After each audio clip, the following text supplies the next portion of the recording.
Buenos días, buenas tardes, buenas noches, donde quiera que seamos sintonizados. Es un gusto estar con ustedes. Esto es Explorador TV, que se genera desde Loja con el objeto de difundir al Ecuador y al mundo diferentes problemas y propuestas que en la vida cotidiana tenemos.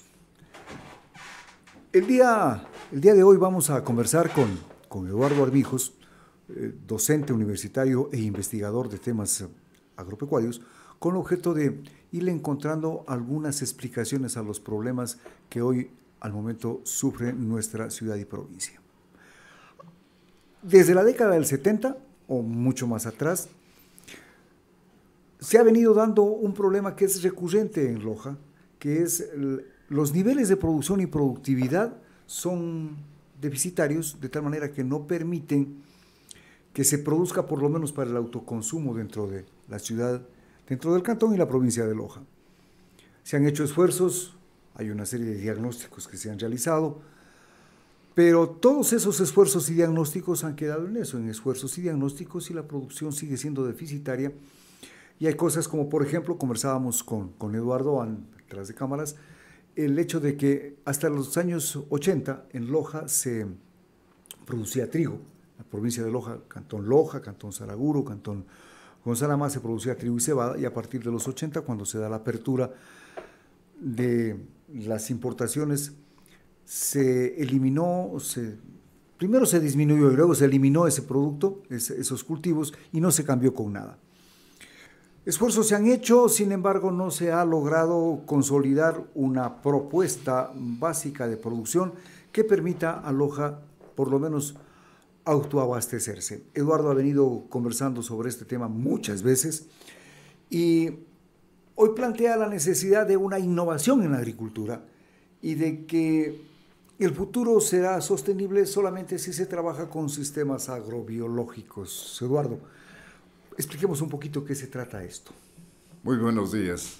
Un placer realmente dialogar sobre aspectos que de suyo los conocemos ya y se han definido perfectamente bien como problemas. Entonces se trata de solucionar problemas. Y uno de los más graves problemas que tiene la humanidad en su conjunto es la producción de alimentos limpios. Y los alimentos limpios tienen que ser hechos bajo sistemas innovativos. No es el solo cambio el que nos va a permitir obtener productos de primera calidad, porque también hacia eso vamos, y hacia la sostenibilidad y sustentabilidad de la producción agrobiológica. Eduardo, empecemos. ¿Los productos que hoy se consumen no son limpios? ¿Y qué entendemos por producto limpio? Definitivamente no, porque no olvidemos que cualquier producto de carácter alimenticio proviene de un conjunto de elementos que van desde el suelo, el agua, el ambiente, la biodiversidad y el manejo tecnológico. ¿Ya? El suelo de suyo es contaminado. Y entonces no olvidemos un principio básico: el que siembra bien cosecha bien. Si yo siembro en un suelo contaminado, ¿cuál es mi producto? Producto contaminado. Contaminado, ¿no es cierto? Y si siembro en un suelo limpio, es decir, libre de productos tóxicos, especialmente provenientes de un tipo de fertilizantes y de un mal manejo de los suelos, entonces el problema se va a agrandar luego cuando estoy utilizando aguas contaminadas. Las hortalizas, por ejemplo, que se riegan con aguas negras, ¿qué son? Son fuente permanente de contaminación, por lo mismo no son productos limpios, y lo que debemos tener son precisamente alimentos limpios, libres en lo posible de sustancias de todo orden nocivo. Pero aquí entonces es una especie de confluencia de muchos factores que hacen que finalmente los productos no tengan la calidad deseada. Por supuesto, inclusive si el transporte, los sistemas de mercadeo y comercialización no son adecuados al final que tenemos. Casos de ciertos frutos muy apetecidos que se van contaminando precisamente por un mal manejo. Es decir, la contaminación puede ser el momento de producir, el momento de trasladarlos o el momento de mercadearlos. Antes inclusive, desde el origen del suelo. Lo que nos pone en una situación muy crítica, ¿sí? Pero esto realmente, lo que acabas de decir, Eduardo, es medio apocalíptico. No tanto como eso, porque ventajosamente la ciencia está logrando, y de hecho ya hay millones de hectáreas produciendo cultivos limpios, de tal manera... Pero bueno, eso es en otro lado, aquí en Loja, ¿no? Creo que sí, en algún lado creo que sí. Ya. Hay que indagar un poco más, no lo hemos hecho, y ahí entraremos ya al análisis de la zonificación y regionalización en su momento. Eso es lo que tenemos que hacer. Ahora, tú has presentado, sobre esto, has presentado un plan de investigación. Por supuesto, el plan y todo plan de investigación tiene que comenzar justamente con lo que estás planteando, Alonso. Solución al problema. El plan de investigación es muy concreto. No disemina esfuerzos y definitivamente vamos buscando de aquí en adelante, y gracias a este medio vamos a ir buscando las soluciones más adecuadas a lo que queremos. Lo has planteado ya al inicio de nuestra charla, y hacia eso tenemos que ir para lograr inclusive la unidad de agricultores, de pequeños agricultores. No olvidemos que las unidades de producción agrobiológica tienen que ser una verdad y un hecho. No podemos seguir en lo mismo. Durante mucho tiempo hemos señalado que la estructura de un proyecto de investigación que es tan lógica, tan racional, comienza por el qué. ¿Qué vamos a hacer frente a esta necesidad básica de producir alimentos limpios? ¿Qué vamos a hacer? ¿Por qué lo vamos a hacer? ¿Para qué? ¿Cuáles son las razones que nos mueven a aquello? ¿Con quién? ¿Cómo? Tienen que haber metodologías claras, definitivas. Por eso es que la agricultura es una ciencia. La agrobiología es ciencia, sustentada en una serie de principios de conocimiento universal, porque hoy en día el conocimiento, quierase o no, es transverso por todo lado, o si se quiere, es como el mundo. Tiene paralelos y meridianos, y a veces nos hemos olvidado de esto, que es un conjunto de acciones permanentes que tenemos que hacer. A ver, Eduardo, un poco para ir aterrizando en el campo. Nosotros decimos que hay necesidad de explicar cuáles son los elementos que van a constituir o que constituyen el plan de investigación. Perfecto. Los elementos fundamentales del plan es el problema. Fundamentalmente, porque sobre eso es lo que hay que trabajar. Evidente. No podemos trabajar en el aire, ¿no es cierto? Dentro de esto, dentro del problema, tenemos que limitarlo. Por eso es que la investigación científica tiene lo que llamamos inclusive tests iniciales o pruebas iniciales de lo que queremos, pero en el menor tiempo resolver los problemas. Sí. Entonces, tenemos una metodología definida para utilizar, ¿qué cosa? Variables, que son de dos tipos, cuantitativas y cualitativas. Y eso nos permite, qué importante esto, utilizar modelos matemáticos que a su vez nos llevan, por un lado, a cuantificar y a tener límites de confiabilidad en nuestras apreciaciones, o para el futuro, como se llama, prognosis. Proyecciones que de suyo permiten que lo que queremos, esta sostenibilidad, permanezca y vaya mejorando. Ahora bien, sí, yo quería, perdón por la interrupción, pero yo quería decir quería preguntarte un asunto. ¿Se ha definido ya cuál es el problema sobre el cual se va a realizar la investigación? Iniciamos diciendo que la producción no es de productos limpios. Ya. Pero ese es el problema general, ¿o ese es el problema? Ese es el problema. Es decir, mejorar la calidad de algo que dijimos inicialmente está contaminado. La contaminación es de orden biológico, y también la contaminación o polución es de orden físico, de tal manera que estos elementos comienzan a trabajarse en cualquier plan de investigación. De tal forma, insistimos en que durante el trayecto incluyamos los problemas de la sociedad en qué, en lo técnico, los problemas de la sociedad en su manejo ambiental.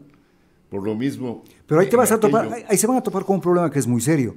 La contaminación de la tierra y de las aguas se da básicamente por la actividad minera artesanal y no artesanal que hay. Y ahí sí, ¿cómo hacer para saltar ese escollo? No, es que hay que saltarse. Definitivamente, y todo lo que venimos proponiendo es verdadero en la medida en que actuamos con honestidad. Tienen que haber los centros de investigación agrobiológico y minero. No tiene el país ningún centro de esa naturaleza. Y justamente hacia allá hay que ir trabajando, como hemos dicho. Un poco para paliar, para disminuir la incidencia. No solo para paliar, es ya para realizar un control, porque a la vez que hace este centro de investigación agrobiológico y a la vez minero, no es que hay confrontación de esta naturaleza. Esto ya se planteó hace unos 20 años. Inclusive que tiene el país, precisamente para esta grave contaminación que tú lo señalas muy bien, tiene que haber un organismo, pero efectivo, de control y regulación. Pues no es que solo en el papel estamos controlando estos efectos dañinos, es decir, la contaminación, mercurio, cobre, metales pesados. Se puede hacer y de hecho la ciencia está avanzando en eso. No olvidemos que hoy la recuperación, la repotenciación, la regeneración es por efecto del análisis y conclusiones que se obtienen para volver a tener los paisajes que el mundo ha tenido en su inicio y que sí lo podemos reproducir en la medida en que hayan leyes y trabajos conjuntos en proyectos que estamos señalando que tienen que ser los centros. Eso es lo que tiene que ver con el asunto de la minería y de los... Exactamente. Pero hay otro fenómeno también que es interesante, que habría que interviene en el proceso productivo y que tú ya lo señalaste, son las aguas negras o las aguas hervidas. Pero ese ya no es un problema del agricultor, ese es un problema de los municipios o de los GATS. Por supuesto. Y cuánto hemos dicho y cuánto hemos hecho, tú puedes recordar, y cuando conversábamos, tanto en la nacional como en la técnica, a los dilectos y queridos alumnos de economía agraria, cómo lograr agua limpia. Para eso están los biodigestores, se planteó, las lagunas de oxidación, esas solo pueden hacerse en sitios como Brasil o Brasilia, concretamente, en donde tienes todo un mundo para depositar aguas negras y que... transformarlas y pasarlas a... Exactamente, luego, después de una temporada, inclusive que algunos no consideran que no debe hacerse eso, pero sí los biotransformadores, en definitiva, que estamos hablando, los biodigestores que nos permiten tener, por un lado, biogás. Mira, no tendríamos este problema en Loja. Si hace unos 15 años se hacían los biodigestores, porque teníamos biogás. Pero ya se planteó la necesidad de hacer biodigestores a ese tiempo. Hace mucho tiempo. Igual cuando planteábamos desde el Consejo Provincial que tengamos el sistema eólico para transformar justamente la energía eólica en energía eléctrica. Tú hablas del biogás. ¿En dónde había el biogás? ¿O en dónde hay el biogás? China, la India son los campeones. Aquí en Loja. En Loja no hay pequeños biodigestores que se utilizan para los criadores o productores de cerdos, por ejemplo, si han podido utilizar bien el biogás. Son pequeñísimos en relación al tamaño que... Eduardo, voy a hacer una pregunta y discúlpenme, amigos que nos están viendo, si es que cometo alguna barbaridad o si digo alguna barbaridad, pero es cierto, de acuerdo a lo que he conversado con algunos ingenieros agrónomos y médicos veterinarios, que es el ganado vacuno uno de los más grandes factores de contaminación ambiental? Indudablemente. No es mentira, eso sí, no es mentira. Verdad. Justamente por la transformación de los alimentos que hacen en el rumen y cuyos vapores definitivamente son contaminantes, metano, básicamente, que también pueden... Entonces eso es una realidad. Eso es verdad, pero ¿cómo se controla eso? Es importante. Sembrando árboles, compadre del alma, pues, y eso es lo que menos queremos hacer. ¿Cuántas veces hemos planteado Loja, ciudad verde, Loja, provincia verde, región sur verde? Cuando tuve la oportunidad de ser asesor de un presidente de la República, la primera recomendación que le decía, sembremos el Ecuador con árboles. Y podíamos hacer con árboles muchas cosas. Eso es un poco para limpiar el ambiente. Ahora, con las aguas negras. Tenemos que hacer los biodigestores definitivamente, y ese tiene que ser una política de Estado en su conjunto. Se propuso hace años en Quito hacerlo, en el Machángara, que tú conoces perfectamente bien, el país conoce cómo es de contaminado. Pero a nadie le interesa, porque eso no da votos. Pero, ¿y ese desinterés que hay? Eso es justamente ¿por qué viene? ¿Por qué se da? Porque eso no da votos. Ven, una obra que es costosa, la final tiene que ser costosa en esa magnitud. Imagínate Loja, tendría necesidad de plantear un biodigestor con un volumen de carga, considerando el metro cúbico por segundo que tenemos ya de aguas negras. Ahora, pero no te olvides que aquí en Loja se está haciendo una planta de tratamiento de aguas residuales cuyo costo sobrepasa los 18 millones de dólares y que al parecer los niveles de contaminación no disminuyen. No pueden disminuir porque no tienen el periodo para hacer la transformación de todos los elementos que tienen que ser en definitiva eliminados, cuyo periodo muchas veces sobrepasa los 2 años. Pero adicionalmente a eso, no todas las quebradas y no todo el tramo de los ríos está conectado a través de, o está, digamos, limitado a los colectores marginales. No todos tienen colectores. Por eso mismo. Y entonces el colector marginal mayor contamina todo. Definitivamente. O sea, estamos haciendo inversiones que no son tal, sino son gastos.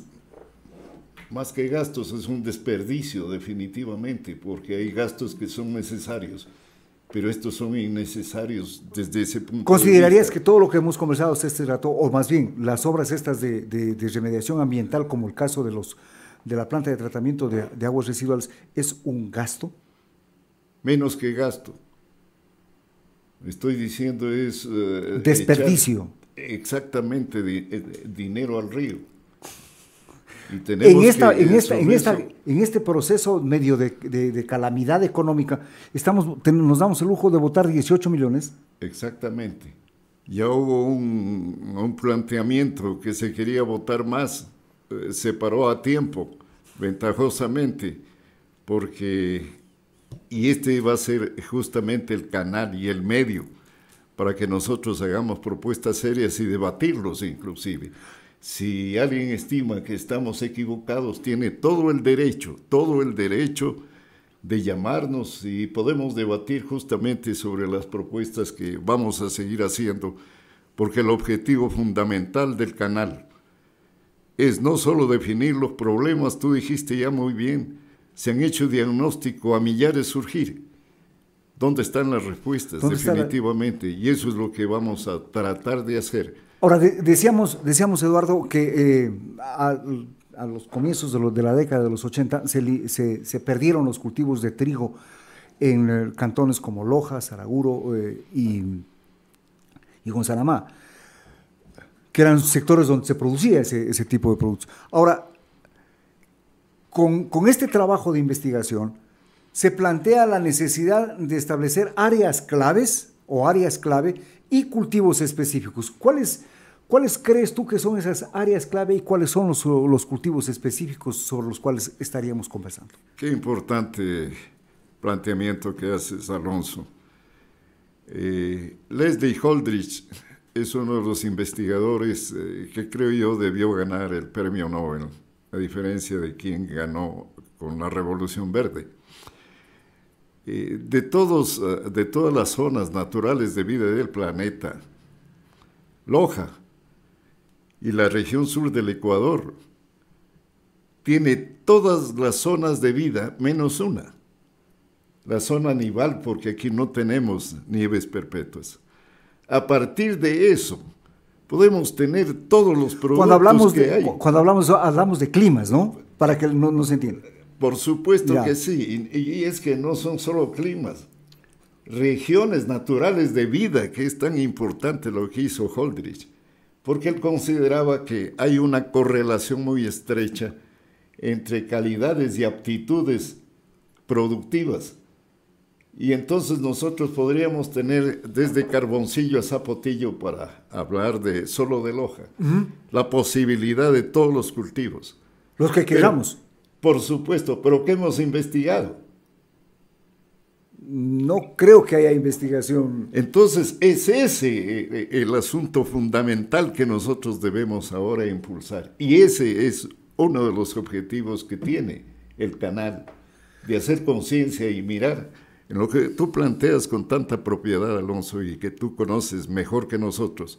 Solo en Saraguro, desde Carboncillo hasta La Papaya, ¿qué nomás podemos producir y a qué niveles? Si a eso logramos hacer ya los paquetes tecnológicos por innovación tecnológica, dejando muy en claro que la innovación no es un simple cambio de actitud o de actividades, sino es el resultado de una experimentación seria, profunda, consecuente con las necesidades que tenemos y que permita elevar en lo que tú y yo hemos dicho en esta mañana, la calidad de los productos hacia alimentos limpios, que sean un atractivo en cualquier lado del mundo. Lo que acabas de decir de Saraguro confirma una vez más entonces que Saraguro, y ya eso está sin discusión, es la capital del mundo, es la ciudad más hermosa que hay, y eso ya no se discute, ojo, por si acaso, está fuera de discusión dentro de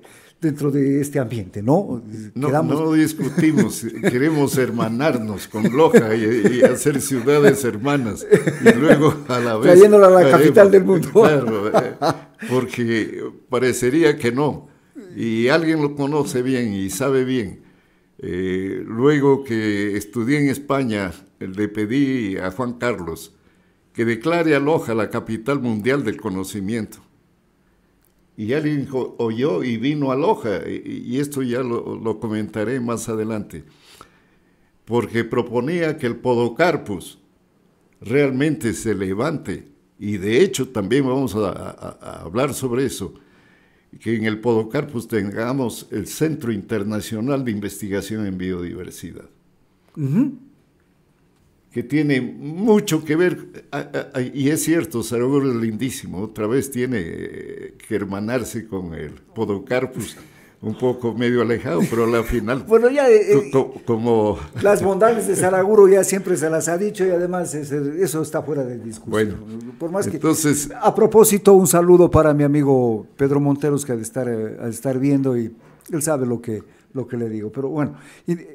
Esa es la parte medio agradable de la entrevista, porque además no estamos en una cuestión muy estereotipada, ¿no? Es decir, este es un espacio en donde, con el debido respeto y todo lo demás, se van a tratar también en algunos momentos ciertas cuestiones que nos permitan, en medio de estos dolores que sentimos por lo que se habla y se dice, también tener momentos de satisfacción. Entonces, son áreas claves y cultivos específicos, ¿no es cierto? ¿Qué es lo que se plantea en el proceso de investigación? Las unidades productivas, que van a ser por cientos.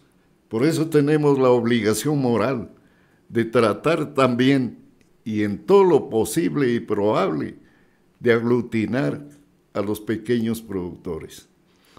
Seguridad social tiene que ser también un elemento vital que nosotros consideremos para los pequeños agricultores y pequeños eso es imprescindible. Ahora, naturalmente. ¿Cuál sería de todo esto, cuál sería lo que lograríamos sobre el medio ambiente? ¿Cuál sería el impacto ambiental que todo esto genera? Enorme.